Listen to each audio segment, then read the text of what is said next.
Bonjour à tous, bienvenue sur ma chaîne. Moi, c'est Fleur de Lotus pour tous ceux qui ne me connaissent pas.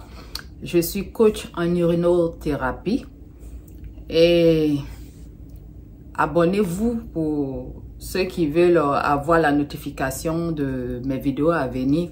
Parce que lorsque vous vous abonnez pas, quand il y a une nouvelle vidéo, vous ne pouvez pas savoir si j'ai posté une nouvelle vidéo ou pas. Donc, abonnez-vous tout simplement et partagez les vidéos pour faire connaître tout ce que je dis qui est important aux autres. Et si c'est important pour vous, c'est que ça peut être important pour quelqu'un d'autre. Donc, c'est vraiment important de partager, de liker la vidéo. Et c'est ça. Donc, aujourd'hui, j'ai décidé de vous parler du VIH-Sida. Les gens qui ont cette maladie. Parce que il y a beaucoup d'entre eux qui ont tendance à avoir des comportements qui ne sont pas bien pour la société, pour leurs semblables. Et il faut dire que cette maladie-là, tout le monde ne l'a pas contractée de la même façon. Il y a des gens, c'est leurs parents qui ont la maladie et ils les ont transmis la maladie. Il y a d'autres personnes, c'est des fois dans le travail, par exemple, tu tresses et puis tu as une cliente où c'est un truc, un tissage que tu dois coudre avec l'aiguille. Donc, si ta cliente est atteinte de cette maladie, lorsque tu es en train de tresser, il suffit que tu piques la personne, que l'aiguille te répique. Tu peux être, comment on appelle, contaminé par la maladie. Des fois aussi, c'est la tresseuse même qui est malade et qui transmet la maladie à la cliente. En fait, vous savez que dans cette société-là, lorsqu'on a cette maladie, on ne peut pas dire à quelqu'un que oui, j'ai cette maladie. Parce que si tu as, par exemple, tu as un salon de coiffure, que tu le dis à tout le monde, qui va venir dans ton salon de coiffure? Toi, tu n'auras plus l'argent pour payer ton loyer, tes factures, ni te nourrir. Donc, c'est un peu compliqué. Et il y a des personnes aussi qui couchent avec plein de partenaires. Il y a d'autres femmes là qui se prostituent. Je ne suis pas là pour les juger, mais c'est un fait qui se passe dans la société. Donc, il y a beaucoup comme ça qui ont cette maladie de cette façon. De cette façon, et d'autres aussi qui n'avaient pas de maladie et qui rencontrent une personne et la personne ne dit pas en fait qu'elle a cette maladie-là. Et cette personne-là commence à coucher avec la personne sans protection, sans rien, sans lui dire, sans son consentement en fait. Et la personne aussi, deux fois, prend la maladie. Mais il y a d'autres personnes, comme je vous dis souvent, que nous tous, on n'a pas le même organisme. On n'est pas tous égaux. Parce que il y a des, comment on appelle, il y a des personnes, leur organisme est tellement bien fait que ils vont coucher avec quelqu'un qui a le VIH-Sida, mais qui vont jamais contracter la maladie. Je vous dis pas de ne pas vous, comment on appelle, protéger. Mais il y a des personnes comme ça qui existent. Parce qu'il y a eu plein d'histoires comme ça dernièrement où il y a des hommes qui se sont mis avec des femmes et ils avaient la maladie et ils n'ont pas informé la femme. Donc cette femme-là a fait plus de 10 ans, 15 ans avec eux et ils ont eu des enfants. Et c'est lorsque la femme a su, lorsqu'elle est partie faire son test, elle n'a pas eu, après 15 ans, 10 ans, hein, la femme n'a pas été atteinte de la maladie, ni les enfants. Ça a été vraiment une grande protection des divinités de Dieu parce qu'elle ne savait pas. Et cette personne a lui imposé cette situation que lui, il vivait. Donc, aujourd'hui, la vidéo même, je voulais plus mettre l'accent sur... On sait que cette maladie-là existe. Et il y a beaucoup de gens qui m'ont contacté, qui visitent mes vidéos, qui ont déjà eu gain de cause, qui ont déjà été soignés par le VIH-Sida. Donc, il n'y a pas de problème à ce que si vous avez cette maladie-là, de rester là quand vous savez que de l'autre côté, on ne peut pas soigner. Et il y a des gens qui ont du mal avec les médicaments qu'on donne. Il y a d'autres, par contre, ils se sentent bien avec les médicaments. D'autres qui ont du mal avec les médicaments parce que très souvent, ces médicaments-là créent d'autres pathologies dans l'organisme. Donc, il y a des gens même qui ont pris les médicaments de, comment on appelle, pendant 10 ans, 15 ans, 20 ans et ils ont vu que le médicament a vraiment détruit leur organisme totalement. Ils sont vivants, mais ils pourrissent. Soit c'est à l'intérieur du vagin qui pourrit, soit c'est les ongles, soit c'est les écoulements du vagin, ou bien c'est des douleurs partout, ou bien ça donne l'hypertension aussi. Tu vas voir quelqu'un qui a l'hypertension, qui a le sida, qui a l'hépatite, qui a plein de maladies. Donc aujourd'hui là, c'est pour parler aux gens, surtout les partenaires qui ont la maladie. Et cette maladie-là, moi je pense que très souvent c'est une maladie qui est un peu karmique. Parce que il y avait une femme qui est partie se faire les sourcils. Et c'était même la femme d'un médecin qui le faisait dans son institut. Et là, le matériel de la femme n'a pas été vraiment stérilisé, nettoyé. Et cette femme-là, ce jour-là, c'est elle qui est partie faire ses soins et elle a piqué cette maladie-là, là-bas. Donc, c'est pour ça que je dis c'est vraiment karmique. Parce que comment ça se trouve que le jour où le matériel n'a pas été stérilisé ou bien une personne qui a le VIH est passée avant toi et c'est toi qui viens après cette personne. Dans la vie, là, il n'y a pas de hasard. Il n'y a pas de hasard et on ne peut pas éviter certaines choses. Quand certaines choses doivent arriver sur ton chemin, il n'y a rien à faire. C'est pour cela qu'on demande à ce que vous vous protégez, que vous ayez un état de vie très haut. Et venons aux personnes qui ont la maladie et qui ne le disent pas à leur partenaire. Très souvent, dans la société, on pense que cette maladie n'est pas écrite sur le front de quelqu'un. Non. C'est écrit nulle part sur une personne. Vous pouvez voir une personne qui est bien habillée, bien beau, bien belle, qui respire la fraîcheur, qui respire, comment on appelle, la richesse et tout. Mais cette personne est atteinte. Je ne dis pas que c'est tout le monde, mais la plupart même des hommes même qui se font très propres, qui ont de l'argent, qui vont de femme en femme, très souvent ils ont cette maladie. Et lorsqu'ils vont avec les petites filles là, les jeunes filles là, ils ne se protègent pas. Des fois même, ils demandent même des rapports même sans protection en donnant plus d'argent à la fille. Et comme dans cette société, il y a beaucoup de jeunes filles qui vivent des soucis, des problèmes dans leur famille et qui font ça pour pouvoir se nourrir. D'autres par contre, c'est un plaisir de le faire. Donc, ces jeunes filles-là acceptent cet argent-là et ils pensent que le monsieur, il est trop propre, il sent bon, il a de l'argent, donc il ne peut pas avoir la maladie. La maladie n'est pas écrite sur le front ni derrière le dos de qui que ce soit. Beaucoup de personnes ont cette maladie-là maintenant. Il y en a plein. Donc, il faut vraiment faire attention. Il faut se protéger. Très souvent aussi, comme je l'ai dit, c'est une histoire de karma. La protection peut ne pas marcher. Le condom peut exploser et tout. Donc, on n'est pas à l'abri de cette maladie.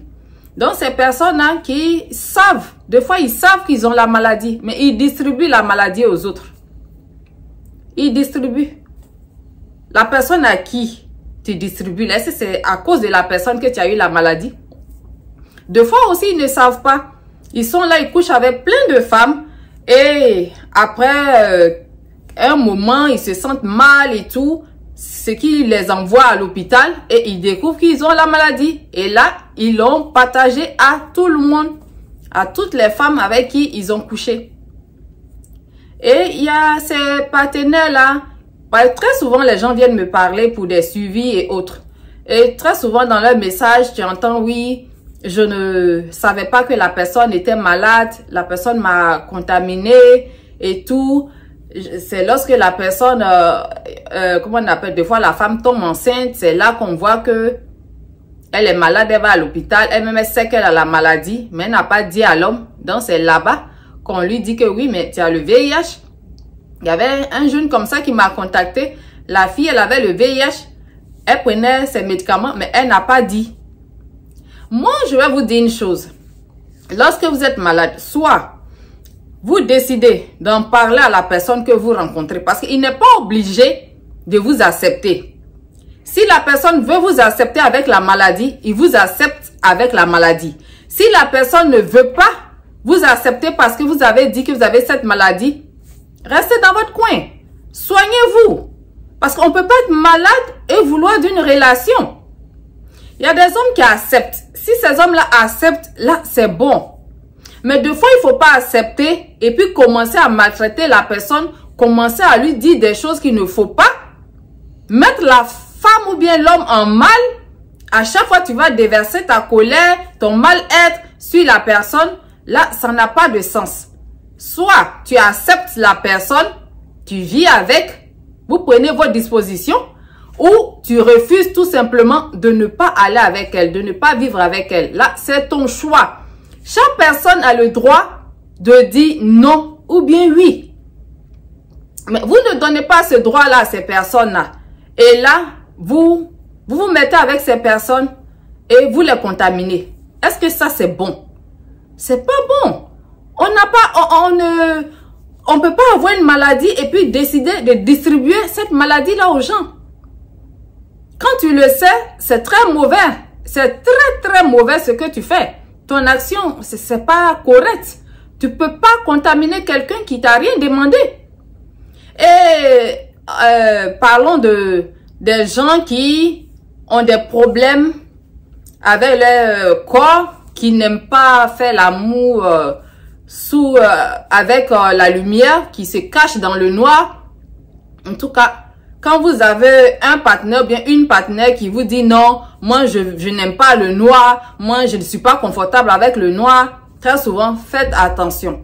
Deux fois, cette personne a utilisé des produits et son corps n'est pas uniforme dans ses parties privées, c'est plus noir et tout. Des fois, elle cache. Des fois aussi, ce sont des femmes qui cachent de véritables maladies. De véritables maladies. Ou bien des hommes qui cachent de véritables maladies. Il y a une femme même qui a eu à me dire, oui, j'ai couché avec un homme dans le noir, je n'ai pas vu son corps et le lendemain, je vois que l'homme, son corps était rempli, recouvert de boutons. Il faut faire très attention. On ne couche pas avec les gens parce qu'il faut coucher, parce qu'on a envie de sexe. Mais il faut quand même voir le corps de la personne. Très souvent, celles ou ceux qui ne veulent pas de la lumière cachent beaucoup de choses. Cachent beaucoup de choses et vous courez le risque d'avoir des maladies ou bien d'avoir des sorts. Parce qu'il y a des femmes aussi qu'on leur a lancé des sorts et l'intérieur du sexe a une autre couleur. L'intérieur du sexe, il y a quelque chose d'autre qui est dedans. Et la personne se cache. La personne sait que si tu vois ça, tu ne vas pas coucher avec elle. Donc la personne se cache et couche avec toi. Et toi, tu penses que, oui, bon, c'est normal, il y a des gens qui n'aiment pas la lumière. Je vous en prie, allumez la lumière. Allumez la lumière pour éviter les mauvaises surprises. Allumez la lumière. Moi, je suis là, je ne me reproche rien. J'aime mon corps. Je n'ai pas honte de mon partenaire ni de moi-même. J'ai pas de problème à faire, avoir des rapports avec la lumière. Et lorsque vous rencontrez quelqu'un, je vais parler d'un autre cas. Les hommes qui quittent en Occident, les femmes qui quittent en Occident et qui vont se marier en Afrique. Je dis pas, écoutez-moi très bien, je dis pas que c'est tous les hommes, bien toutes les femmes. Mais il y a certains hommes et certaines femmes qui quittent l'Occident parce qu'ils n'ont pas trouvé de partenaire ici. Ils vont se marier à des personnes en Afrique. Très souvent, ces personnes sont atteintes de VIH-Sida. Et ils le savent très bien. Des fois, mais ils prennent comment on appelle, des médicaments pour ça. D'autres même n'en prennent pas. Et ils vont se marier. Et ils disent rien à la fille. Et elle se dit que oui, j'ai eu mon bengis. J'ai eu mon gars. Il est quitté en Amérique. Il est quitté en Europe. Il va me marier. Il va m'envoyer là-bas. Ma chère, tu penses que tu as eu la chance. Tu es joyeuse. Or que c'est la malchance. Dans beaucoup de cas, c'est la malchance qui te trouve. Ce gars-là, il va te prendre. Si je parle de ça, là, c'est parce que j'ai déjà écouté des gens me parler de ça. Moi, je ne vous parle pas parce que je m'en vais faire des ramassés d'histoires et puis vous raconter. Non. Ces personnes-là vont prendre ces femmes-là ou bien ces hommes-là. Et elles sont malades. Il y a une comme ça qui est venue pour... Il y en a plusieurs qui sont venus pour des suivis. Et ils n'ont pas fait le suivi. Et après, ils sont venus dire, oui, je suis allé me marier et tout. Mais tu t'es pas soigné. Tu t'en vas te marier. Mais donc, tu viens aller détruire la santé de la personne que tu t'en vas marier en Afrique. Pourquoi vous faites ça? Pourquoi vous faites ça? Et la personne est là-bas, il se croit chanceux, chanceuse qu'il a eu quelqu'un qui va se marier avec lui ou bien elle pour l'envoyer en Europe ou bien en Amérique. Or que la personne est atteinte.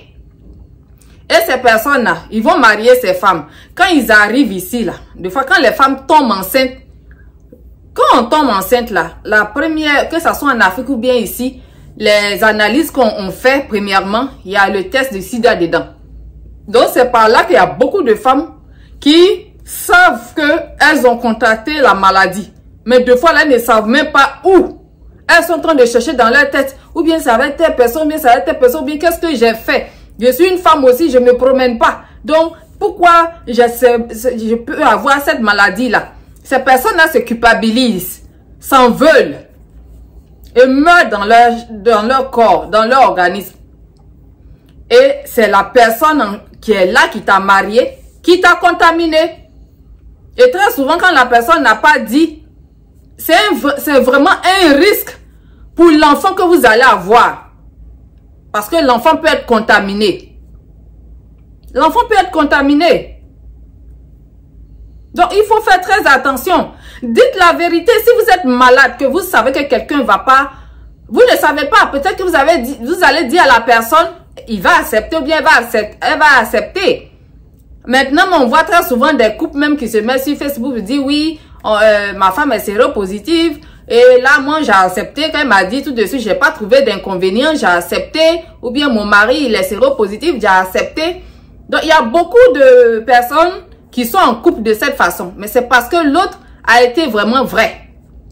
A dit la vérité à son partenaire. Donc, son partenaire a accepté. Mais si la personne ne veut pas accepter, c'est pas la peine. C'est pas la peine. Ne rendez pas la personne malade. Et là, c'est pas bon. Par exemple, les rencontres sur les sites. Sur les réseaux sociaux, il y a des sites de rencontres que les hommes et les femmes cotisent les femmes, on dit quoi, cotisent les femmes à longueur de journée qui vont chercher femmes. On va dire ça terre à terre, qui vont chercher des partenaires là-bas, soit à marier ou bien à passer du temps ou bien à avoir du sexe.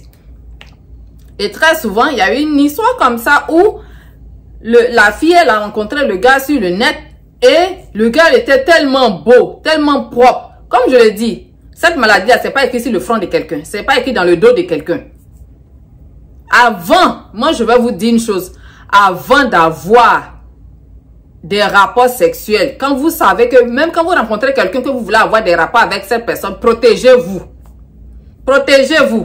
Et même quand vous voyez que la relation devient sérieuse, que vous voulez enlever le condom pour passer au direct, faites d'abord vos tests. Faites d'abord vos tests avant d'avoir des relations en live avec vos partenaires. Parce que dans cette vie-là, si vous ne savez pas, là, moi qui fais les suivis, moi qui vous parle de l'urine à longueur de journée, il y a beaucoup trop, que ça soit en Afrique, que ça soit en Europe, il y a beaucoup trop de personnes malades du sida. Donc, faites les tests avant de vous marier, avant d'avoir des rapports sans protection. Faites vos tests. Quand vous voulez vraiment vous engager avec quelqu'un et vous décidez de passer du condom au sans condom, là, vous voulez faire les rapports sans protection, là, faites d'abord vos tests. Sinon, vous aurez des surprises désagréables. Et c'est pas tout le monde qui a ce cœur-là pour se soigner. Il y a des gens là, ils n'ont pas ce cœur-là. Ils restent avec la maladie. Il y a d'autres même là, ils vont dire que ils sont, comment on appelle, la maladie a fait que Ils ne peuvent plus contaminer quelqu'un. Mais moi, je vous apprends quelque chose. Lorsque quelqu'un a pris les médicaments qui dit que lui, il ne peut plus contaminer une autre personne, il suffit que la personne a un rhume. La personne, il a une inflammation quelque part net. Son état change. Ça change. Donc, c'est comme ça. Ça balance. Donc, on ne peut pas dire que oui, moi, je prends les médicaments que je suis maintenant, le mot là, j'ai oublié. Et je ne peux plus contaminer quelqu'un. Donc, on ne se protège pas, on est là et on distribue la maladie aux gens. C'est compliqué. C'est compliqué. Il faut vraiment faire des tests avant de passer aux choses sérieuses avec la personne. Il y a eu une histoire comme ça, une dame qui est venue me voir. Son histoire m'a vraiment touchée. Et cette femme-là, c'est en Afrique. Elle vivait avec un homme. Et ils habitaient ensemble. Je pense qu'il est parti faire la dot ou bien je sais pas. Donc, elle vivait avec le monsieur et tout. Et le monsieur, il a contracté la maladie. La femme, elle a été enceinte. Elle a accouché. Il a contracté la maladie et il n'a pas dit à la femme.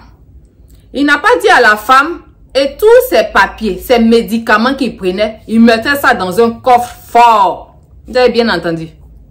Des fois, on pense qu'on est ensemble avec quelqu'un, que la personne nous aime trop, il nous cache rien et tout. Mais il y a beaucoup de cachotiers et de cachotières dans ce monde-là.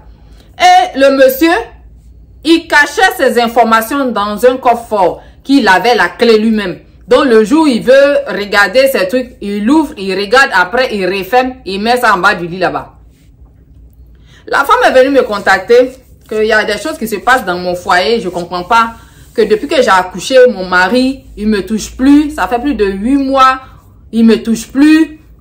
On ne dort pas ensemble. Et même je fais rien, le monsieur, il crie sur moi, il me maltraite.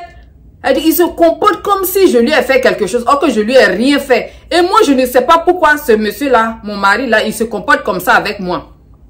C'est parce que le monsieur a contracté la maladie.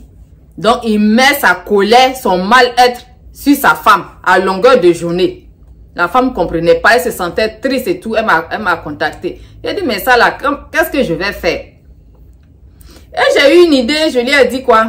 Pour que tu puisses voir la vérité, pour que tu puisses savoir ce qui se passe dans ton couple, il faut faire telle chose. Je lui ai montré comment faire. Et quand elle a fait, elle a nettoyé la maison. Elle-même, elle se lavait même avec l'urine. Elle a fait plein d'autres choses que je ne peux pas vous citer ici. Et là, je lui ai dit, il faut beaucoup prier. Et là, qu'est-ce qui se passe un beau matin? Le monsieur qui cachait les choses, il s'est vu dévoiler. C'est-à-dire que Dieu même l'a dévoilé.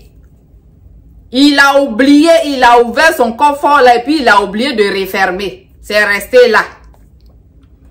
Et la femme est tombée dessus et elle a découvert le mensonge de son homme. Elle a découvert que le monsieur était séropositif. Il avait le sida et il ne lui a rien dit. Elle a commencé à avoir peur et tout. Donc, elle a décidé de confronter le monsieur en lui demandant, ah, donc tu as cette maladie là et puis tu ne m'as pas dit. Donc, tu dis que tu m'aimes là, tu veux me tuer. Donc, la femme, elle est venue m'informer. Je lui ai dit, faut pas avoir peur. Que Dieu qui est là, il n'est pas bête. Dieu t'a protégé. Parce que très souvent, quand les gens veulent faire du mal à une personne, si Dieu est vraiment derrière toi, il te protège, la maladie, tu n'auras pas. Mais il y a d'autres personnes là, je ne sais pas. Si c'est karmique ou bien c'est quoi, ils contractent ou bien elle contracte la maladie. Donc, cette femme-là, elle est partie faire son test. On lui a dit qu'elle n'a pas. Elle est repartie encore faire le test. On lui a dit qu'elle n'avait pas la maladie, le sida. Donc, c'est là comme ça qu'elle a commencé à mieux se sentir et être à l'aise. Donc, elle a décidé de quitter l'homme parce que c'est pas possible. C'est pas possible. Tu es parti prendre ta maladie ailleurs et tu me maltraites parce que tu te sens mal et tout. En temps, il maltraitait la femme là, il sortait encore avec son ex. Il ne sait même pas si son ex même sait qu'il a la maladie. Elle dit qu'il est là en train de partager même la maladie comme ça. Pourquoi vous pouvez faire ça? On peut être méchant comme ça. On peut être méchant de cette façon. Donc, c'est pour vous dire que il y a l'urinothérapie qui est là, qui a déjà soigné des gens. Et je vais vous dire une chose. Ceux qui me regardent là, les médecins qui me regardent là, vous êtes là, vous ne pouvez pas soigner les gens. Vous dites que vous donnez des médicaments pour stabiliser la maladie. Mais il y a des gens là, ils n'arrivent même pas à se stabiliser. Et ces médicaments-là leur créent de véritables problèmes. Quand je vous dis que quelqu'un qui a pris ces médicaments pendant 20 ans, 15 ans, la personne est là, il pourrit. Son sexe même, tout est pourri. Elle coule. Ça dit, tu es vivante et tu pourris. Tout sur toi pourrit. Et tu es là, ton mari, il sait que tu as la maladie, mais quelque part, ces médicaments-là t'ont détruit. La femme ne pouvait pas avoir même de rapport avec son mari. C'était terminé. Ça veut dire qu'elle était là comme ça. Elle subissait la vie. Or qu'elle a pris les médicaments pendant 20 ans. Quand cette femme est venue me voir, grâce à moi, tout ce qui était pourri là-bas sur elle, là, c'est guéri. Elle m'a appelé pour me dire, ah merci, grâce à toi, je suis en train de revivre. Que là même, je m'en vais en vacances avec mon mari. Donc, ces gens de personnes, vous êtes là, vous dites que oui, vous êtes en train... Mais une personne peut prendre la décision de se soigner autrement. Et très souvent, quand ces personnes-là guérissent, et puis, ce sont eux qui vont dire que oui, qu'est-ce que tu as fait? Qu'est-ce que tu as fait pour être guéri? Il faut me montrer ce que tu as fait. Et très souvent, qu'est-ce que les gens là, ils vous disent? Là, je sais que vous me regardez. J'ai prié. J'ai prié et je suis guéri. Toi-même, tu dis que tu es parti à l'école pendant des années pour ça. Toi-même, tu sais que le médicament que tu donnes, là, ça ne guérit pas. Donc, si quelqu'un guérit, là, c'est qu'il a fait quelque chose d'autre. Cette personne a prié pour tomber sur le bon médicament. Et puis, cette personne est guérie. Donc, pourquoi? Tu veux savoir quoi? Qu'est-ce que tu veux savoir? Tu veux savoir quoi? Moi, je ne suis pas allée à l'école de médecine. Hein. Mais moi-même, ma tête, là, il y a quelque chose dedans. C'est pas tout qui est... Oui, ça va être que tu n'es pas parti à l'école de médecine, que tu ne peux pas me dire que tu vas me soigner. Parce que cette maladie-là, on dit on ne soigne pas. Moi, je soigne ça. Ben, je soigne ça. Et je ne m'en cache pas. Je soigne ça.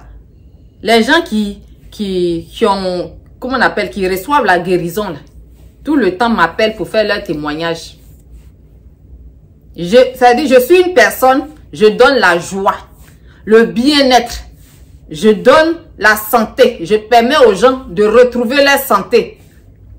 Et ils sont contents. Ces gens-là, ils revivent. Ils étaient morts. C'est-à-dire, étant vivants, ils étaient morts.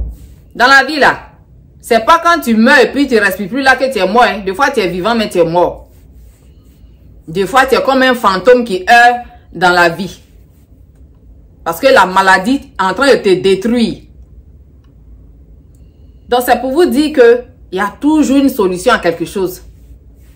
Il y a toujours une solution à quelque chose. Donc, arrêtez de vous faire mal quand la chose ne vous convient pas. Quand ce que vous prenez là, ça ne vous convient pas. Essayez d'autres choses. Et quand je vous dis essayez d'autres choses, il y a l'urinothérapie qui est là. En tout cas, moi, je vous préviens. Parce que je suis fatiguée de certaines comment on appelle? De certaines bêtises.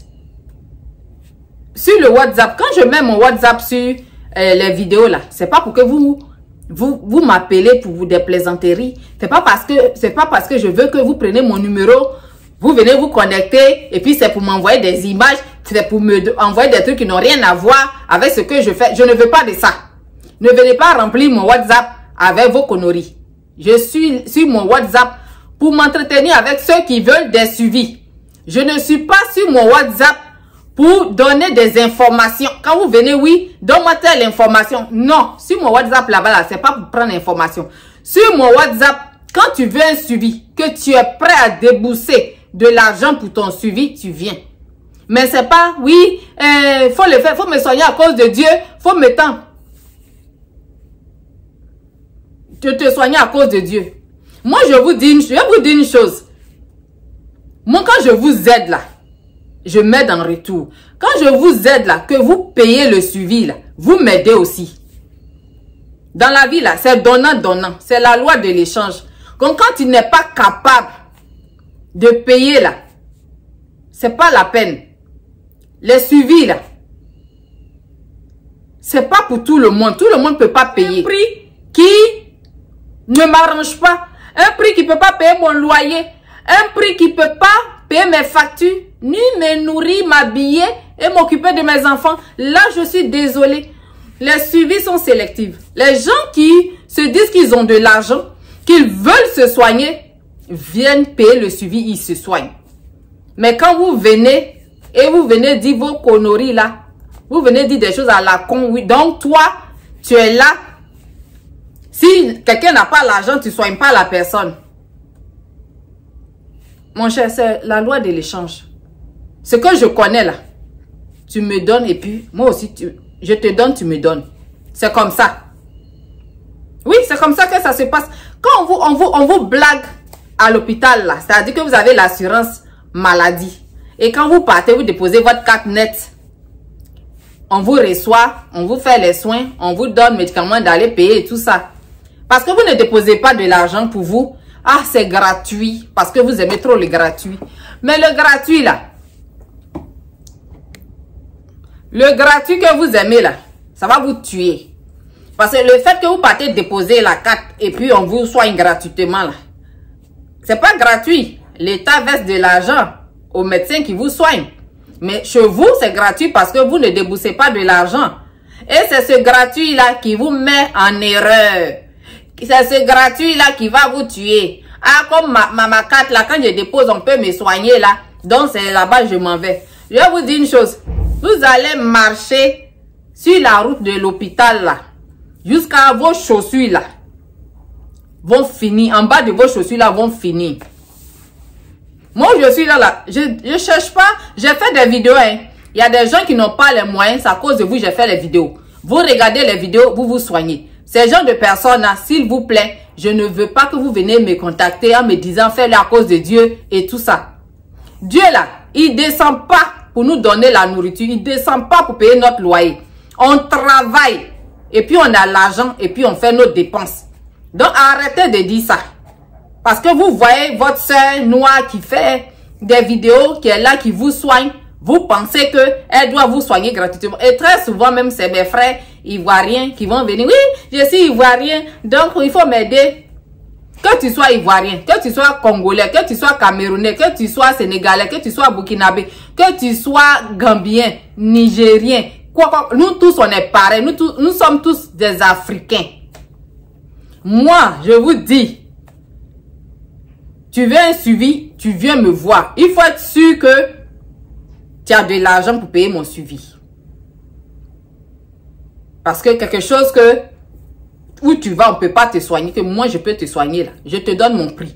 Et je ne vous donne pas mon prix en sachant que oui, dans votre vie, c'est comme ça, c'est comme ça, c'est comme ça. Moi, je ne rentre pas dans la vie de quelqu'un parce que vous ne pouvez pas rentrer dans ma vie. Vous ne savez pas ce que je vis. Il y a des gens qui disent, oui, quand on te voit, tu brilles, tu es dans une belle maison et c'est rentré, c'est sorti ici. C'est que tu es confortable. Pourquoi tu demandes ce prix? Tu connais ma vie? Ça va être, tu vois quelqu'un qui est bien habillé, qui est chic, ça veut dire qu'elle a tout l'or du monde. Je me cherche. Vous qui venez, vous dites que oui, moi je suis pauvre, donc il faut me soigner. Please, s'il vous plaît. Moi là, je ne vais pas mourir pauvre. Je ne vais pas être pauvre comme vous. C'est pour ça que je fais ce travail. Donc comme je ne vais pas mourir pauvre là, je cherche mon argent. Et puis je ne veux pas aussi ceux qui viennent, qui disent, ah moi je suis à la retraite. Donc, je n'ai pas l'argent, mais je veux que tu me soignes, qui ont plusieurs maladies. C'est pas une seule maladie, hein, qui ont plusieurs maladies dans leur corps. Moi, je ne veux pas que ma retraite là, quand ça va arriver, et d'ailleurs, moi-même, je ne travaille pas pour quelqu'un pour dire que j'aurai une retraite avec ces gens-là. Donc, je cherche mon argent pour faire des trucs qui vont me permettre à un certain âge, quand je vais vouloir arrêter tout ça, de pouvoir vivre confortablement, de pouvoir payer des choses quand j'ai envie, de pouvoir, quand quelqu'un me donne son prix, que je puisse payer parce que je veux la chose. C'est comme ça. C'est donnant. Si je vais vous aider gratuitement, est-ce que moi-même je m'aide? Répondez-moi. Est-ce que moi-même je m'aide? Quand tu donnes le gratuit à quelqu'un, Deux fois même, la personne ne prend pas la chose au sérieux. Dès le départ, quand j'ai commencé à aider les gens là, gratuitement, mais personne, ils ne prenaient pas ça au sérieux. Ils ne prenaient pas ça au sérieux. Mais quand tu mets un prix dessus, quand ils viennent, ce qui me plaît, c'est que je vous pousse très souvent. Quand vous venez vers moi et puis je vous dis que non, voilà mon prix, et puis tu dis non, moi je ne peux pas payer, est-ce que tu peux m'aider, autre chose. Et quand ils viennent, ils voient le prix, ça les renforce. Et ils s'en vont regarder les vidéos là, même les gens là, ils commencent à se mettre à fond. Et très souvent, ces gens ça vont venir te dire, c'est pas eux tous, quelques-uns ils vont venir te dire, ah je suis guéri parce que j'ai suivi ce que tu as dit. D'autres par contre, ils seront pas guéris. Donc c'est ça la vie. On peut pas venir se mettre sur la tête de quelqu'un et puis dire que oui, moi je suis pauvre. Ça dit toi-même, tu t'es déjà déterminé que tu es pauvre. Donc quand tu t'es déjà déterminé que tu es pauvre là, mon cher, regarde les vidéos, reste sur YouTube là-bas, c'est le gratos. Tu restes là-bas et puis tu fais ton traitement. Si ça a marché, c'est ça. Parce que le gratuit là, c'est le dessus là, le superficiel là que tu as. Tu n'auras pas la profondeur comment on appelle, du traitement. Quand on vous dit suivi là, c'est parce qu'il y a une façon de faire. Et cette personne qui connaît là, je vais t'offrir 3 mois de suivi, d'accompagnement. Je suis là à tes côtés. À chaque fois que tu as besoin de moi, tu m'appelles bien, tu m'écris. Et puis tu penses que ces 3 mois là, ça doit être gratuit. Ça doit être une petite somme comme ça. Non, ça ne marche pas. C'est que le prix même que je vous donne là, il y a des gens qui donnent plus que ça. Qui donnent plus que ça. Qui demandent plus que ça. Même il y a des pasteurs, vous qui venez, faut me soigner à cause de Dieu. Là, il y a des pasteurs même qui demandent 15 000 dollars US pour soigner impuissance sexuelle. Donc moi, mon prix que je donne là, c'est trop bas. Mais quand tu peux pas là, c'est pas la peine, s'il vous plaît. Et ça, là, d'autres qui sont là vont appeler ça la méchanceté. C'est parce que vous n'avez pas compris la vie. La vie là, on se cherche. On se cherche. Comme je vous dis, on provoque sa chance. La chance là, c'est pas versé là, mais c'est pas, on ne vend pas ça au marché pour dire que oui, moi je vais aller payer pour moi. Donc chaque personne cherche de son côté. Quand toi tu veux la santé là, et puis moi je connais quelque chose qui peut te soigner, tu me payes. Si tu peux pas me payer, c'est pas la peine. Tu restes sur YouTube là-bas ou bien tes chaussures là vont finir sur la route de l'hôpital. C'est tout. Ou bien tu vas ailleurs où on peut t'aider. Donc moi je suis quelqu'un, je suis bébé. Je suis clair avec vous. Je ne vais pas passer par 4 chemins. Et très souvent, quand tu dis le prix à des gens, ils viennent te traiter d'arnaqueuse. C'est toi qui as besoin de mon aide. C'est toi qui as besoin de moi. Et c'est toi qui me dis, parce que je te dis le prix, tu me dis arnaqueuse. Quand tu me regardes là, je vais arnaquer quelqu'un. Par rapport à quoi? Par rapport à quoi? C'est toi qui as besoin de mon aide. Donc, c'est pour vous dire que moi, je suis là. Pour ceux qui sont aussi là pour moi. Ceux qui peuvent payer mes suivis. Donc, ceux qui ont ce problème de VIH-Sida, qui sont sûrs qu'ils vont faire ce traitement-là, bien, ils vont suivre ça. Qu'ils ont l'argent pour payer. Contactez-moi, je mets mon numéro maintenant en bas de toutes mes vidéos. Donc, sur ce, je vais vous laisser. En tout cas, arrêtez de contaminer les gens. Être en couple avec quelqu'un, c'est pas forcé. Donc, si tu as dit que la personne ne veut pas, laisse-le tranquille. Toi-même, il faut te mettre dans ton coin pour te soigner. Une fois que tu t'es soigné, tu peux aller vers quelqu'un. Donc, c'est ça. Celles aussi qui ont trouvé des partenaires, qui ont accepté cette maladie-là, en tout cas, bravo à vous. Vraiment, vous avez votre façon de voir la chose. Vous n'êtes pas comme tout le monde. Et les couples qui sont ensemble, et puis soit c'est la femme qui a la maladie, et puis l'homme, il s'en va partout pour raconter aux gens que oui, elle a la maladie, et puis toute la communauté de ce pays-là, ils sont quelque part en Europe ici, et puis ils commencent à pointer du doigt la femme ou bien l'homme. Pourquoi vous partez exposer la personne? Ce que vous faites là, c'est pas bon. C'est pas bon, on n'expose pas une personne qui a cette maladie-là. Quand vous faites ça là, vous mettez la personne en mal. Et elle sera pas bien dans son corps parce qu'elle est rejetée. Cette société-là rejette beaucoup les gens qui ont cette maladie-là. C'est pour cette raison que les gens, ils n'aiment pas parler de ça. Pour éviter de se faire rejeter. Donc, je pense que la vidéo là a trop duré. Je vais vous laisser et merci de m'avoir écouter et partager la vidéo, liker la vidéo et à bientôt pour une nouvelle vidéo. Bye bye.